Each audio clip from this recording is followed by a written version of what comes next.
राज्यभरात वादळी वाऱ्यासह पावसाची हजेरी. कोल्हापूर, पुणे, जालना, रत्नागिरी, जळगावसह हिंगोलीलाही मुसळधार पावसानं झोडपलं. मान्सूनपूर्व पावसामुळे आतापर्यंत 23,331 हेक्टरवरील पिकांचं नुकसान.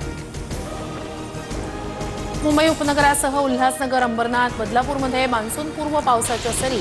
ठाणे जिल्ह्यासाठी पावसाचा येलो अलर्ट. तर अनेक भागात वाऱ्यामुळे झाडं कोसळली. पुण्यात अनेक सखल भागात पाणी साचल्यानं नागरिकांची तारांबळ. शहरासह जिल्ह्याला ऑरेंज अलर्ट जारी. वादळी वाऱ्यामुळे 3 ठिकाणी होर्डिंग कोसळून दुर्घटना.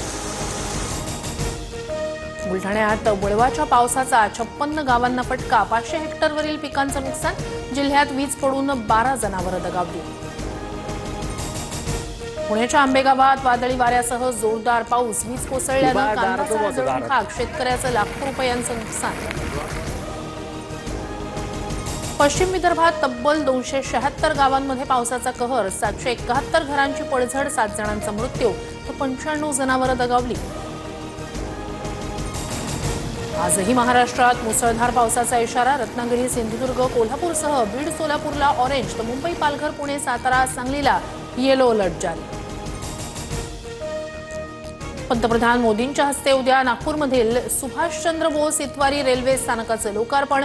व्हिडिओ कॉन्फरन्सिंगद्वारे दाखवणार मोदी हिरवा झेंडा. मुंबई महापालिकेची निवडणूक 2017च्याच प्रभाग रचनेनुसार होणार. सूत्रांची माहिती. 227 प्रभागांमध्ये निवडणुकीसाठी तयारी सुरू. ज्येष्ठ शास्त्रज्ञ आणि अणुऊर्जा आयोगाचे माजी अध्यक्ष MR श्रीनिवासन यांचं निधन. पहिली संशोधन अणुभट्टी उभारण्यात डॉक्टर होमी भाभा यांच्यासोबत श्रीनिवासन यांचंही मोलाचं योगदान. राज्यात ॲप आधारित प्रवासी सेवेत विनाकारण फेरी रद्द करणाऱ्याला दंड भरावा लागणार. चालकानं विनाकारण फेरी रद्द केल्यास भाड्याच्या 10% किंवा 100 रुपये तर प्रवाशाला 5% किंवा 50 रुपये दंड भरावा लागणार.